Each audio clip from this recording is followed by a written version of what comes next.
हमारी बुद्धि केवल विचार करे तो श्यामा श्याम के ही विषय में किसी व्यक्ति वस्तु स्थान का अगर हमारा चिंतन हो रहा, संबंध हो रहा, तो श्यामा श्याम के संबंध से हो।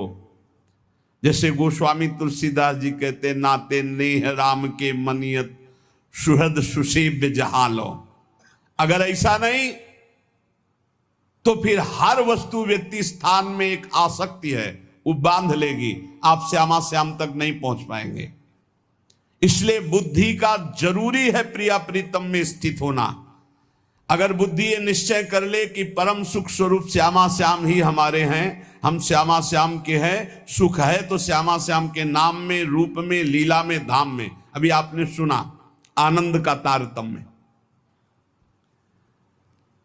तीसरा, जो गुरुदेव ने नाम दिया, इससे बढ़कर महत्व किसी नाम में नहीं होना चाहिए, किसी की निंदा नहीं। सब नाम हमारे प्रभु के हैं, पर हमारे लिए सर्वश्रेष्ठ नाम हो गया जो गुरु ने दिया है, जो मंत्र दिया, जो नाम दिया। जब सप्तऋषि जी आए, स्वप्न में नहीं, सीधे साक्षात आए पार्वती जी के पास और कहा, ये किसके लिए तपस्या कर रहे हो? महादेव जी के लिए। महादेव जी में क्या है, चलो हम तुम्हें भगवान नारायण को पति रूप में, भगवान विष्णु वैकुंठाधिपति, अपार वैभव, उनको। तो जो माता जी ने बात कही पार्वती मैया ने, वही बात पकड़नी है। उन्होंने कहा, तजऊ न नारद कर उपदेशु, आप कहें सतबार महेशु। सप्तऋषियों, अपने गुरुदेव नारद जी के उपदेश का मैं कभी त्याग नहीं कर सकती, चाहे स्वयं इष्ट देव भगवान शंकर आकर सैकड़ों बार कहें तो भी। तजऊ न नारद कर उपदेशु, आप कहें सत बार महेशु। कोटि जन्म लगी रगर हमारी, बरों संभुनता रहूं कुंवारी। करोड़ जन्म लूंगी, हर बार अपने गुरुदेव के दिए हुए मंत्र का अनुष्ठान करूंगी और देवाधिदेव महादेव को पति रूप में वरण करूंगी, अन्यथा कुंवारी रहूंगी। बहुत सी कन्याएं और बहुत से वर हैं, आपको ब्याह कराने का शौक है तो आप जाइए, लेकिन मैं पर्वत से प्रकट हुई हूं, हिमालय से, मैं अडिग हूं अपने गुरुदेव के वचन में।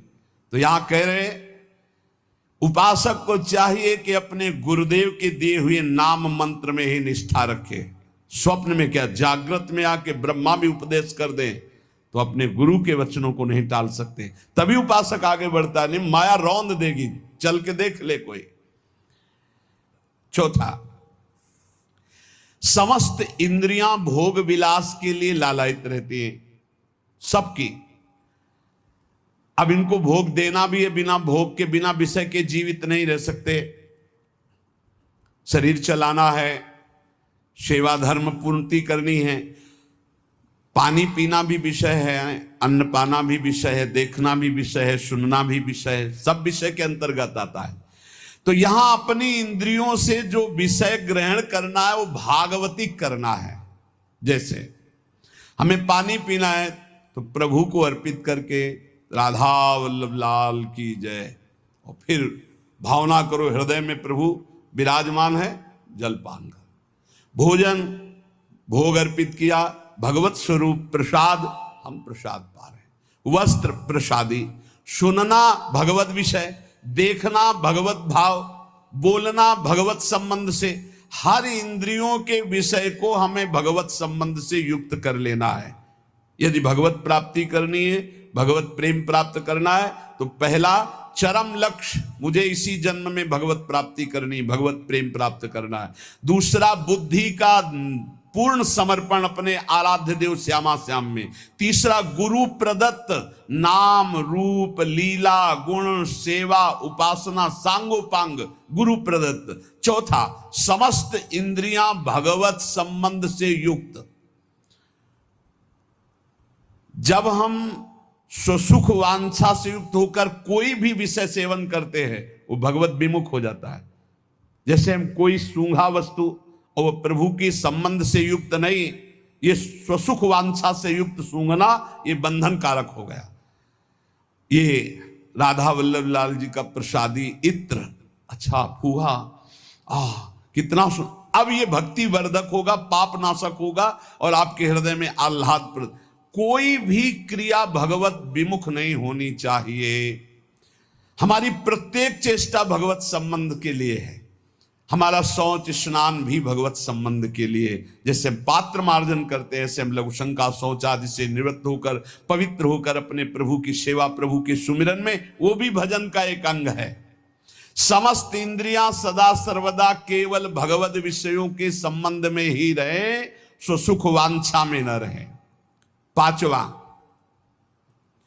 जीव का चिंतन प्रत्येक क्षण पदार्थ, व्यक्ति, परिस्थिति,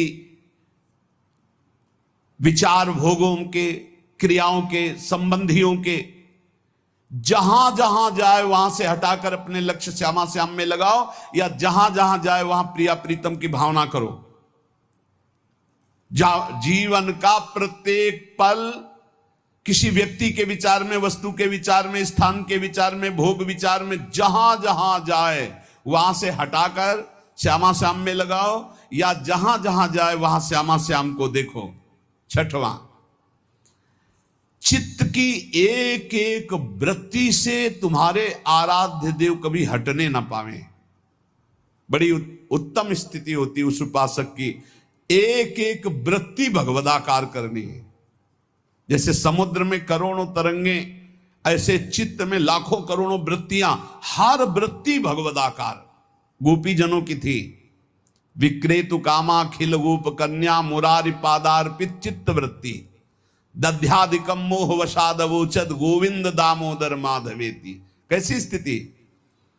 बोले बेचने जा रहे हैं दही, पर चित्त की वृत्ति में गोविंद बसे, मुरारी बसे, तो वो कैसे पुकार रही? कोई गोविंद ले ले, कोई दामोदर ले ले, कोई माधव ले ले। तो ब्रजवासी जन कहते हैं बावरी क्या बेच रही? तब शुद्ध आती, अच्छा नहीं तो बोल रही कोई गोविंद ले ले, कोई दामोदर ले ले, कोई माधव ले ले। विक्रेत कामा खिल गोप कन्या मुरारी पादार्पित चित्त वृत्ति दध्यादिकम। बेचना है दही और बोल रही कोई गोविंद ले ले, दामोदर ले ले, माधव ले ले। चित्त की एक एक वृत्ति श्यामा श्याम में अर्पित। मोटो रेजर 50 अल्ट्रा ने फ्लिप फोन्स की दुनिया को ही फ्लिप कर दिया है। कहीं भी आसक्ति ना हो, सारी की सारी आसक्ति, सारी की सारी ममता केवल एक युगल सरकार में। बहुत सुख मिलता है, अपार सुख मिलता है। जिससे प्यार होता है, अपनापन होता है, उसकी बात सुनने में सुख मिलता है। अरे वो दिशा अच्छी लगती है, वो दिशा अच्छी लगती है। जिधर अपना प्यारा बसता है ना, वो दिशा अच्छी लगती है। उधर से आई हुई वायु ऐसा लगता है प्यारे का आलिंगन हो रहा है। अभी वो प्रेम जागृत नहीं हुआ, इसलिए उस एरिया को कोई आ जाए, अच्छा आप उधर से आए, जहां अपना प्यारा बसता है उस क्षेत्र का कोई आ जाए तो ऐसा लगता है प्यारा मिल गया। उधर की वायु आ जाए तो प्यारा है। जहां प्रीतम जी देश की प्यारी लागे पौर, जिधर प्रीतम बसते उधर से यस्या कदापि वसनांचल खेलनोत। जिधर हमारी प्यारी जो प्यारे जो, सारी आसक्ति, सारी ममता एक बार युगल सरकार के चरणों में समर्पित करने का बहुत बढ़िया अवसर है। बार बार तो बनत नहीं। या संजोग अनूप मानुस्तन वृंदा विपिन रसकन संग विविरूप, बहुत बढ़िया अवसर मिल गया है। मनुष्य शरीर, महामहिम परम पावन वृंदावन धाम का सानिध्य, रसिकों का संग और युगल सरकार की उपासना, सर्वोपरि उपासना। अभी आपने आनंद के तारतम्य में सुना। सारी की सारी आसक्ति, सारी की सारी ममता केवल युगल सर। जब ममता हो जाती तो श्यामा श्याम, ऐसे कोई बोले ना राधा राधा, तो एकदम हृदय में क्या दे दूं इसे, क्या कर दूं, बार बार एक ऋण सा हृदय में जागृत। इसने राधा नाम सुना दिया, इसने प्यारे जू का नाम सुना दिया, क्या इसको दे दूं, ऐसा हृदय लगता है, ऐसा हृदय मिल। जिससे सेवक जी महाराज कहते, जो हरिवंश को नाम सुनावे, तन मन प्राण तासु बलिहारी। तन मन प्राण न्योछावर है उसके ऊपर, जो एक बार बोले श्री हरिवंश। सेवक जी महाराज कह रहे, ये है आसक्ति, इसे कहते ममता। जैसे गोस्वामी तुलसीदास जी कह रहे, तुलसी जाके मुख से धोखे हो निक्षत राम, ताके पग की पगतली मोरे तनु की चाम। धोखे से भी निकल जाए राम, बोले वो इतना पावन हो गया कि उसके चरणों के तलवे और मेरे पूरा शरीर। गोस्वामी तुलसीदास जी कह रहे। 8वां, जीवन में राग द्वेष न रह जाए। बड़ा खतरनाक है ये राग द्वेष। अगर किसी से राग है तो बड़ा सूक्ष्म होता है राग का धागा, और वो जब हमारे ऊपर संकट आएगी, विपत्ति आएगी, या तो वो धागा दिखाई देता कि अभी वो है ना। द्रौपदी जी को पहले श्री कृष्ण याद नहीं आए, 5 महारथी पति है अतिरथी, वो याद आए, फिर भीष्मादि याद आए, फिर अपनी भुजाओं का बल, फिर दांतों का बल, और जब निर्बल तब महाबल। सुनेरी मैंने निर्बल के बल राम, महाबल प्रभु श्री कृष्ण का तब जागृत हुआ। ये राग बहुत खतरनाक है, किसी से राग ना करें। यही राग जब प्रियालाल के चरणों में अर्पित हो जाता है तो अनुराग कहलाता है। जब शरीर भोग, शरीर संबंधी, यही बहुत फंसाव वाला जन्म मरण चक्र का मूल यही राग है। और जब इसमें बाधा पड़ती तो द्वेष हो जाता है। द्वेष बहुत खतरनाक है। भजन कर रहे हैं, कई वर्ष पहले किसी ने कुछ कहा, याद आ गया और जलने लगा हृदय। उसकी पूरी सामने झांकी है, भजन कर रहे हैं प्रभु का, और झांकी है उस द्वेष जिससे हुआ है, और हृदय जलने लगा। या कभी वो सामने पड़ गया तो देखकर जल। द्वेष ना होने पावे, अजात शत्रु ते सदा। भक्त अजात शत्रु होता है, एक भी पूरा सृष्टि में शत्रु ना होने पावे। तो बोले क्या भक्त से क्रोध लीला नहीं होती? क्या भक्त क्रोध नहीं करता जैसे द्वेषी पुरुष करते हैं? बोले होता है, लेकिन भक्त का द्वेष ऐसा होता है जैसे जल में रकील खींचो, कितने सेकेंड, बस जितने में खींच रहे उतने में, इसके बाद नहीं। ऐसा नहीं कि उसके चिंतन में आएगा कि वो बहुत दुष्ट है, ऐसा कभी नहीं आएगा। अगर कभी ऐसा दिखाई दे रहा है तो वैसे जल में जैसे ऐसे, बस ऐसे किया, खत्म। और संसारी पुरुष का द्वेष कैसा होता है? पत्थर की रकील खींच दो तो बनी की बनी, और वो जल की रकील, जल में ऐसे रकील खींचो, 1 सेकेंड में खत्म। ऐसे भक्त का आवेश होता है। कोई धर्म विरुद्ध या इष्ट विरुद्ध या ऐसा तो एकदम वो आवेश दिखाई देगा, लेकिन उसी क्षण वो तत्काल बिल्कुल द्वेष किंचन मात्र नहीं, किंचन मात्र मंगल की भावना नहीं। अगर राग द्वेष है तो फिर वो भक्त कैसा? जीवन में राग द्वेष न रहने पावे, किसी से राग नहीं, किसी से द्वेष नहीं। इसी 8वें पंक्ति में 3 बातें। पहला राग द्वेष रही, दूसरा भोग ममता कामना का जो विषय है वो इष्ट चिंतन और धर्म शास्त्र संबद्ध, तीसरा मद अभिमान नहीं आना चाहिए। भक्ति में भी अभिमान जागृत हो जाता है। सामने वाला ऐसा है, सामने वाला ऐसा है, जहां पर दोष दर्शन होने लगे वहां जान लेना अभिमान आ गया है। बिना गुणाभिमान हुए दूसरे में दोष दर्शन नहीं हो सकता। अभिमान की पहचान दूसरों में दोष दर्शन, अपने में गुण का भाव, गुण का आरोप, अपने में गुण का अभिमान, दूसरे में दोष दर्शन, ये पतन का लक्षण है, सिर्फ पतन का लक्षण। ऐसा हो जाए तो प्रभु के सामने चिल्ला के रो, बचा लो प्रभु बचाओ, अभिमान आ गया। भगवान को अभिमान बिल्कुल पसंद नहीं है। दैन्यता से भगवान प्यार करते हैं और अभिमान से भगवान रोष करते हैं। सुनहु राम कर सहज स्वभाव, जन अभिमान ना राखें काऊ। अभिमान आ गया तो कोई होगी बहुत बड़ी विचित्र भयावनी लीला, इसलिए बचो। जहां अभिमान आवे तो रो प्रभु से, प्रभु दूर कर दो। भयावनी लीला करते हैं फिर वो जब अभिमान आ जाता है। देखो कैसी देवर्षि नारद जी के साथ की, कैसे गरुड़ जी परेशान हो गए। भक्त के हृदय में कभी अभिमान नहीं आना चाहिए। अभिमान की पहचान दूसरों में दोष दर्शन, अपने में गुण का आरोप। इसी 8वें सूत्र में चौथा, चाहे जो कुछ नष्ट हो जाए कभी शोक विषाद नहीं करना, रोना नहीं। भक्त है, परिवार का कोई पधार गया है तो वो कीर्तन कर रहा है, वो रोएगा नहीं। ये रोना केवल मोह ममता का क्षेत्र है और नहीं रोना चाहिए।